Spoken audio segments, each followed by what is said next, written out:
Break Fix's History of Motorsports series is brought to you in part by the International Motor Racing Research Center, as well as the Society of Automotive Historians, the Watkins Glen Area Chamber of Commerce, and the Argetsinger family.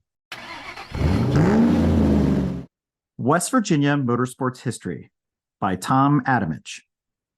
Tom Adamich has been a vehicle and motorsports historian since the early 1990s. He served as the project archivist at the Wills St. Clair Auto Museum in Marysville, Michigan from 2009 to 2016. He has been a frequent presenter at the Argetsinger Symposium, including presentations on Strategic Air Command racing history, Cuban motorsports history, and Formula V. Grassroots and bootstrap strategies were used by early racing pioneers in West Virginia beginning in the 1930s. Adamich, co-author of the auto racing entry in the West Virginia Encyclopedia and other related articles and publications, will profile several events and individuals who innovated and dominated on the dirt tracks, ball diamonds, and other unique race courses that dot the hills and valleys of the great state of West Virginia. Tom is going to talk about West Virginia motorsports history. My name is Tom Adamich. I'm the president of Visiting Librarian Service, and I have been in that role for 30 years. I'm an archivist and a librarian and a vehicle historian. I've been a member of SAH since 1993. I've been a member of the National Association of Automobile Museums since 1998. I'm a humble servant in that I've had the pleasure of getting to know many of you through this symposium. Has been one of the great opportunities to share information, particularly on motorsports. Tom, what in the world possessed you to look into this topic? Understanding that racing really is that grassroots type of activity, even in its upper echelons as it becomes that business model. And I think there's still that local aspect of people getting together, that people enjoy vehicles. They enjoy the mechanical aspect of creating something out of nothing. And they still do it, believe me. Even where I live in Ohio, there's still these small tracks all over the place where people get together and they have modified stocks and all those things. And the young kids, that's what's heartening, that a lot of these kids learn skills and they're still doing it. And of course, the time that I did work in West Virginia and I met a lot of good people and wanting to know what did it look like at different times in the state, and to be really somewhat surprised at times that the area had such a very successful, and still does, a very successful racing climate. Today, I'm going to talk about something that is in line with some of my past presentations. Keep in mind that theme of the populace, the people, and some of the spirit that they have to make something out of nothing. Particularly look at the time frame of the history of racing in West Virginia, starting in the early 20th century. A lot of that is historically based, which I think reflects on the spirit of the individuals who were involved. We're going to look at some of those early years, and we're talking starting in the late teens and early 20s, progressing through, particularly jumping forward then following World War II because of some of the issues that racing faced during the war. Then we will focus on some of the good people, and then we'll just briefly talk about racing today in West Virginia and some of the future opportunities that may exist. I like to say that a lot of the people who were involved in racing in West Virginia are probably part of that camp that dealt with the fact that they were just in the right place at the right time and that history was on their side. And I think when you look back, you can say that a lot of this is very true.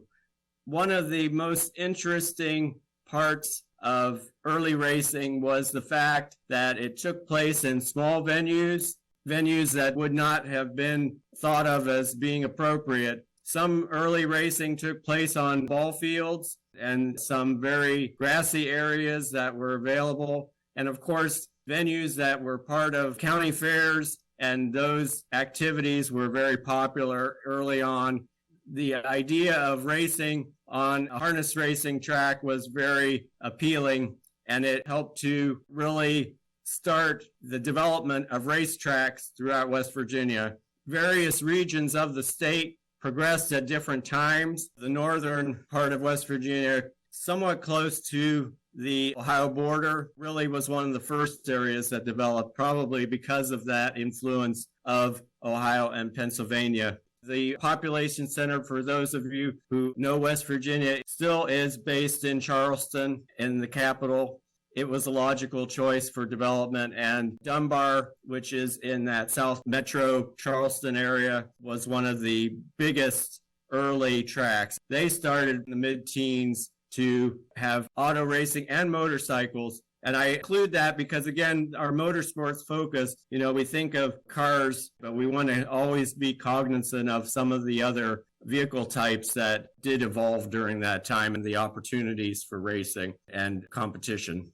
Again, Dunbar was one of those early places, and it really speaks to the fact that there were opportunities for development beyond what had been a traditional harness racing track. And of course, improvements were very much part of that. In this case, at Dunbar, clay was brought in as a surface, giving the opportunity for infrastructure to be developed, the pits, including grandstands and those spectator areas and participant areas, that were also part of that progress. Racing, as you went into the 20s and the early 30s, most of those open wheel type race cars that we were familiar with from that era then began to be the dominant vehicle type. Prior to that, most of the vehicles were modified passenger cars, and you'll see a trend back to that. But the open wheel cars were very specialized and very much targeted toward very organized racing. And this was, again, the dominant racing type during that period. I jump forward to World War II because I think it's significant to say that the war did pause a lot of the racing events. After the war, the pent-up demand that did exist was really what gave the sport, especially in the state, that real catalyst to move forward and become extremely popular, especially for the working folks. There was a lot of manufacturing that did exist within the state, especially in that area on the Ohio and West Virginia border and in the Charleston segment and over into Huntington to the west and eastern Kentucky. Other parts of the state, as populations and opportunities existed, they developed tracks. St. Albans became a big racing venue, as did Scott Field and Gillen Park. Parkersburg had a lot of industrial influence, as did Williamson, Glenboro, and Pennsboro. Pennsboro being a location in Ritchie County, which is in that region. And then as you went west to Wellsburg and Weston, and then further west into the areas of Morgantown, which had a big steel area that not a lot of people know about, but definitely connected to its influence from Pittsburgh. But I mention that because as we get into some of these locations, you'll see how some of that post-war opportunity influenced the development. Notably, that Evans being one of the first tracks to have lights back in 1947. So again, they were putting resources into these venues and they became very popular. Going back to that modified stock car, what became a stock car, and the good people who were very ingenious and inventive to make something out of nothing. I had the pleasure of meeting Dave Kurtz and his lovely wife. I worked briefly for the state of West Virginia for the Library Commission, and I drove from Charleston. They lived in Weston. I drove east to visit them.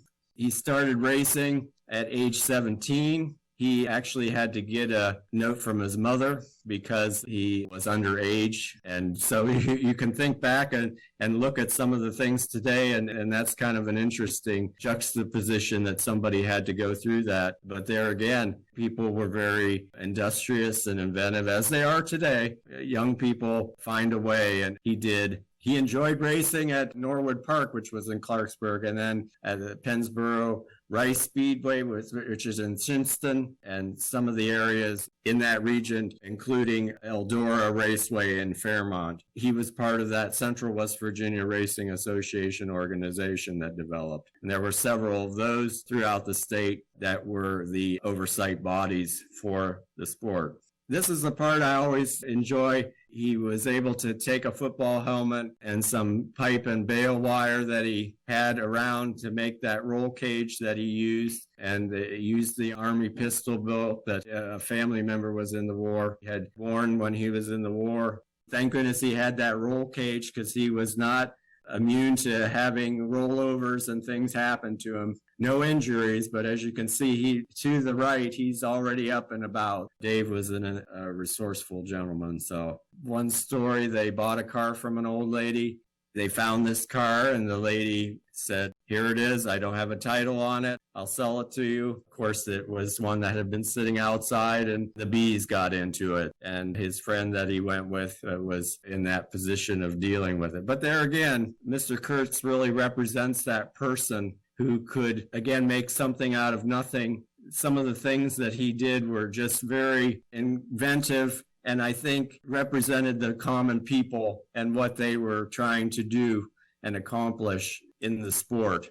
Dave got involved in some product testing for NASCAR, that he was part of that initiative for Monty Ward. And then he went on and raced in those early races at venues that we're familiar with as far as NASCAR is concerned. Just kind of some neat things that happened to the people as they were trying to create their team, trying to create their racing opportunities. I go back and I reference his wife, Pauline, because she was just the nicest lady. God bless her. As far as somebody who was industrious, she was just as industrious as he was, to be able to help him. And she even helped in the pits when she could. This was back in the day when the ladies weren't allowed to be working there, but she was able to go in there every once in a while. And if he needed something, she would do just as much work as he was doing. And of course, when they were off track, she did a lot of that too.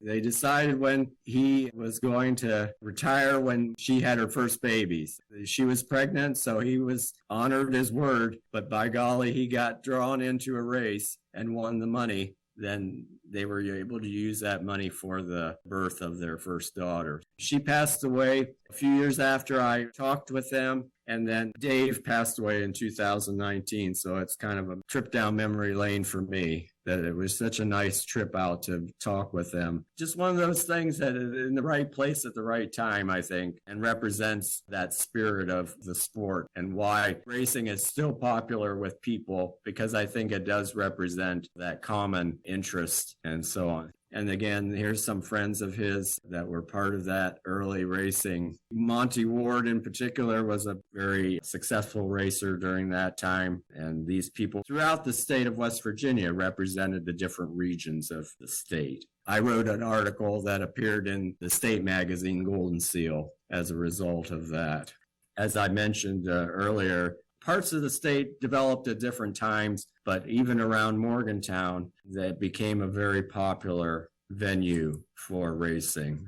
Today, there's been a lot of activity at the legislative level, and that took place even when I was in the state. People in Charleston were trying to promote it, and they had a motorsports commission developed during that time. But this is the latest iteration of the West Virginia Motorsports Committee. And again, the emphasis is not only on auto racing, but it does involve a lot of other types of vehicle racing and motocross and those types of activities. They promote the different areas, and these are the dedicated facilities that exist today, areas that are dedicated to track racing, but also this Hatfield-McCoy Trail, which if any of you have an inclination to learn more about that, please let me know, because it's a very interesting development. It really lends itself to types of vehicles that are on there and its relationship to people enjoying the sports and what it develops and how they can participate. You get to learn a lot about geography of West Virginia, which for any of you that have been there, it is God's country because of its many little valleys and hollers, as the natives call it, and river bottoms and things like that, that really give it its unique character. It's just a good way to learn not only about racing, but about where the people lived and what they did. So it has evolved a bit. It's a little bit more technologically advanced and a little bit more expensive. Some of those people have to invest a good amount of money. But there again, the intent and the idea is to enable people to enjoy and participate, and they're historically able to do so. I'm looking at time frames. History, without that context of what the history is at the time, sometimes we miss what really is there. And in this case, we have to look at today and see what our economic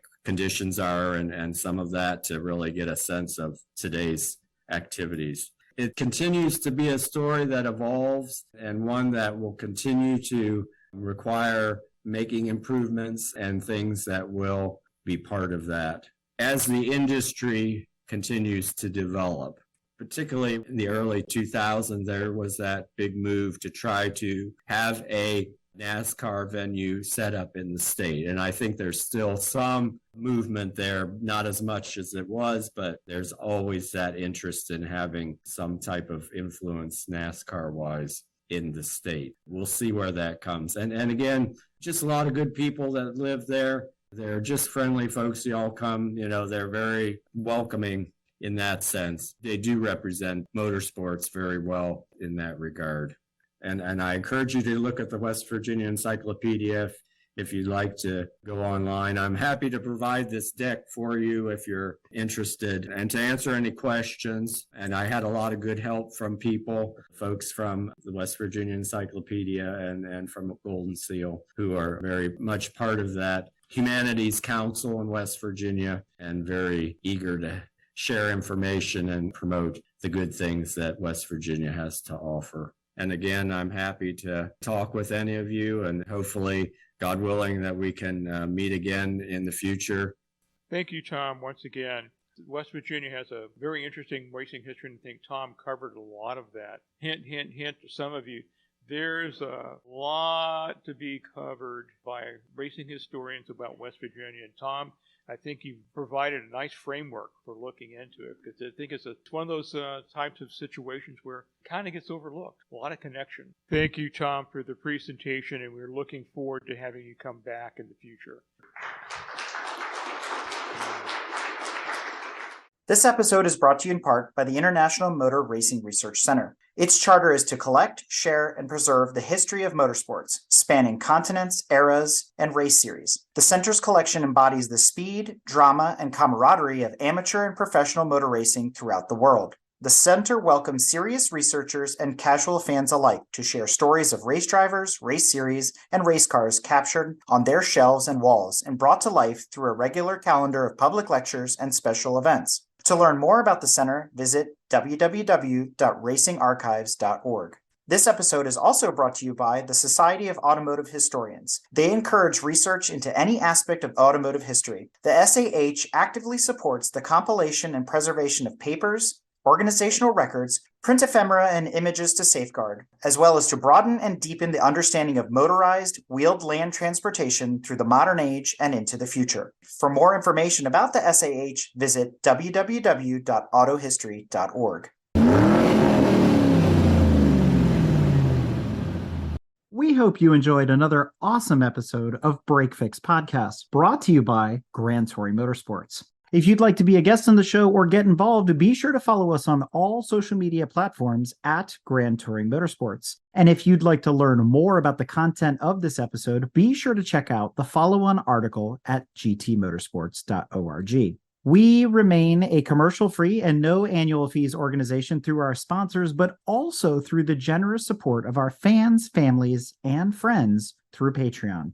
For as little as $2.50 a month, you can get access to more behind-the-scenes action, additional pit stop minisodes, and other VIP goodies, as well as keeping our team of creators fed on their strict diet of Fig Newtons, Gummy Bears, and Monster. So consider signing up for Patreon today at www.patreon.com/GT Motorsports.